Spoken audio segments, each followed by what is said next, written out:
क्या दुबई में इन्वेस्टमेंट करना बिल्कुल सेफ है?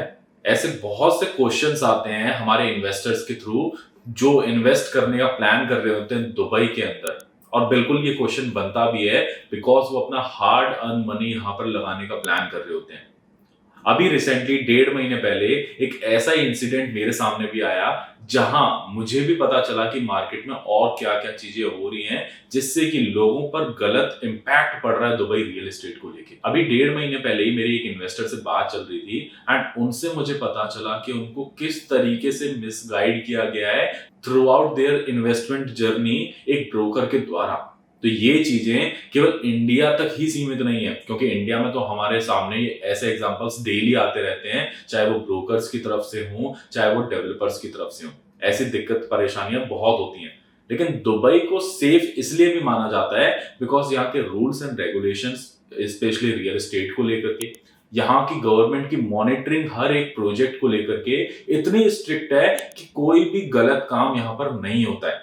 लेकिन फिर भी कुछ ऐसे केसेस आ जाते हैं सामने जहां पर कुछ चीजों को लेकर के मिसकमिटमेंट होती है एंड वहीं पर एक दिक्कत आती है एक इन्वेस्टर के लिए बिकॉज उनको दिक्कत होती है आने वाले टाइम को प्लान करने में, अपने फाइनेंसेस को अरेंज करने में। तो बहुत सी दिक्कतों का उनको सामना करना पड़ता है।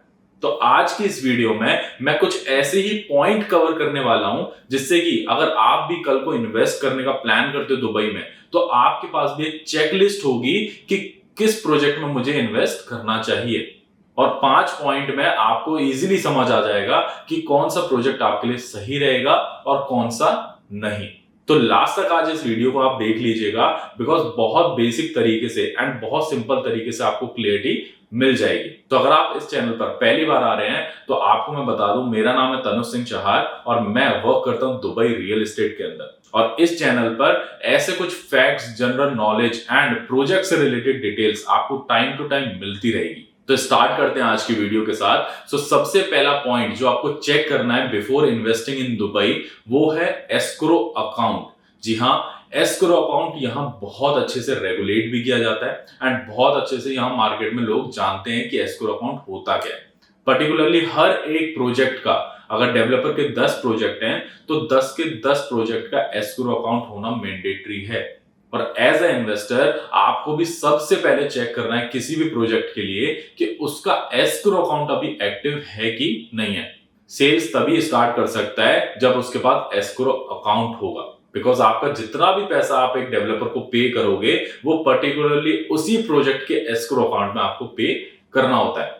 क्योंकि अगर आप वो पैसा डायरेक्टली डेवलपर के जेब में डालोगे तो कल को अगर कोई भी दिक्कत होती है, कोई भी परेशानी होती है तो वो चीज आपको रेरा प्रोटेक्ट करके नहीं देगी। तो इसलिए एज ए स्मार्ट इन्वेस्टर आपको ये सबसे पहली चीजें तो देखनी है।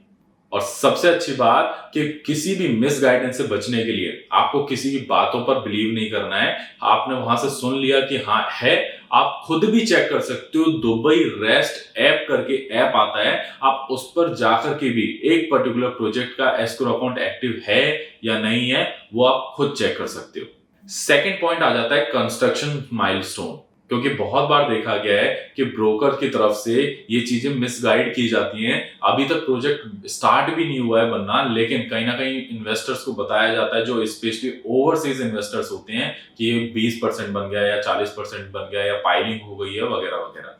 तो इसके लिए सबसे बेस्ट चीज मैं आपको बता देता हूं कि दुबई रेस्ट करके ऐप आता है जो कि दुबई गवर्नमेंट का ऐप है। एंड सबसे खास बात, उस पर आप time to time project status check कर सकते हो कि आपने जिस प्रोजेक्ट में इन्वेस्ट किया है वो कितना बन के तैयार हो चुका है। बिकॉज डीएलडी की टीम हर 3 महीने में उसका इंस्पेक्शन करती है। जितनी भी प्रोजेक्ट दुबई के अंदर चल रहे हैं उन सभी प्रोजेक्ट का टाइम टू टाइम इंस्पेक्शन होता है। डायरेक्टली डीएलडी की टीम जाकर के वहां पे इंस्पेक्शन करती है। उसकी कंप्लीशन रिपोर्ट जो होती है वो अपलोड होती है पर्टिकुलरली दुबई रेस्ट के ऊपर।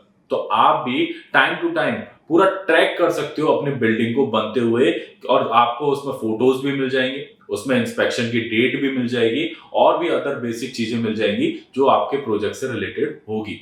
तो बहुत अच्छा एंड बहुत सीमलेस प्रोसेस है जो दुबई गवर्नमेंट ने बनाया है, खासकर उन लोगों के लिए जो दुबई में नहीं रहते हैं। तो आपको बार बार आना ना पड़े, इसके लिए आप सारी चीजें उस दुबई रेस्ट ऐप पर देख सकते हो।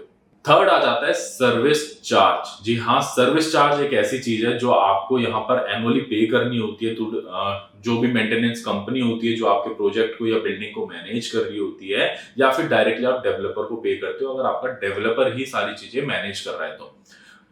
तो कोई भी प्रोजेक्ट में इन्वेस्टमेंट करने से पहले आपको वो चीज भी बिल्कुल चेक करनी चाहिए, because service charge totally depend करता है यहाँ पर area to area, developer to developer mainly.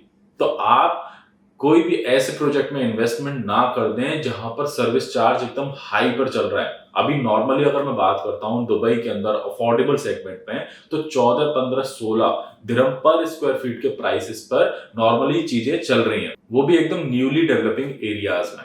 और अगर मैं बात करता हूँ डेवलप्ड एरियाज की, तो वहां पर आपको 25, 30, 40 दिरहम पर स्क्वायर फीट के प्राइसेस भी मिल जाएंगे।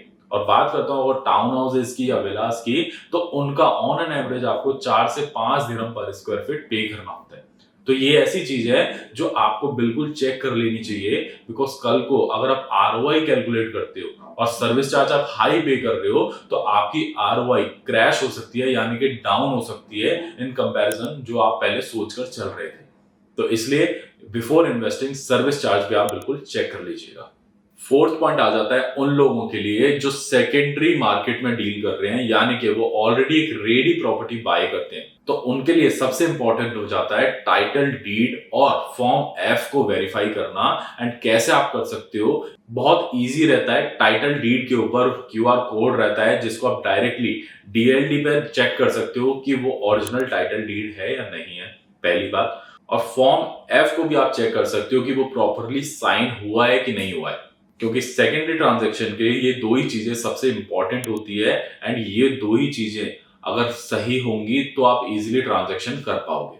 और फिफ्थ पॉइंट आ जाता है आपकी एग्जिट स्ट्रेटजी, क्योंकि दुबई के अंदर या कोई भी रियल एस्टेट को केवल खरीदना मोटिव नहीं होता है, कल को हमें उसके एग्जिट प्लान के बारे में भी सोच लेना चाहिए। बिकॉज कि कल को कोई भी ऐसी सिचुएशन आती है तो क्या आप वहां से इजीली एग्जिट ले सकते हो, तो वो आप बहुत अच्छे से समझ पाओगे अगर आप एक ऐसी लोकेशन में इन्वेस्ट कर रहे हो जो फर्स्ट ऑफ ऑल डेवलपिंग है, सेकेंडली वहां का फ्यूचर प्लान्स क्या है, एंड थर्ड वहां पर आने वाला इंफ्रास्ट्रक्चर कैसा है। क्या वहां पर मेट्रो आ रही है, क्या वहां पर रेल आ रही है, क्या जो गवर्नमेंट के प्लान्स हैं क्या वो एरिया उसके अंडर आ रहा है। तो ऐसे एरियाज में अगर आप इन्वेस्ट करते हो तो आपके लिए कहीं ना कहीं ईजी होता है एग्जिट करना। तो इन्वेस्टमेंट करने से पहले आप अगर एक एग्जिट स्ट्रेटजी भी बना लेंगे तो आपके लिए इजी रहेगा मार्केट में सस्टेन करना। तो ये थी हमारी 2026 में अगर आप इन्वेस्टमेंट कर रहे हो दुबई के अंदर, तो इस चेक लिस्ट को आप बिल्कुल चेक कीजिएगा। अगर ये पांचों पॉइंट आपके टिक होते हैं तभी आप एक इन्वेस्टमेंट करें किसी प्रोजेक्ट के अंदर। क्योंकि देखो दुबई मार्केट तो प्रॉफिटेबल है, लेकिन उन लोगों के लिए जो स्मार्टली अपना होमवर्क करके इन्वेस्ट करते हैं। सो अगर आपने भी अभी कहीं पर इन्वेस्ट किया है या करने का सोच रहे हो और कोई भी हेल्प या गाइडेंस चाहिए हमारी तरफ से, तो आप मुझे कनेक्ट कर सकते हो। नीचे आप कमेंट कर सकते हो दुबई, या फिर डिस्क्रिप्शन में मैंने अपना व्हाट्सएप का लिंक दिया है, आप वहां क्लिक करके मुझे डायरेक्टली कनेक्ट कर सकते हो मेरे व्हाट्सएप पे। सो अगर आपको वीडियो नॉलेजेबल लगी हो या पसंद आई हो तो बिल्कुल लाइक कीजिएगा एंड सब्सक्राइब कीजिएगा अगर आप पहली बार इस चैनल पे आए हैं। तो मिलते हैं आपसे नए वीडियो में नई नॉलेज के साथ।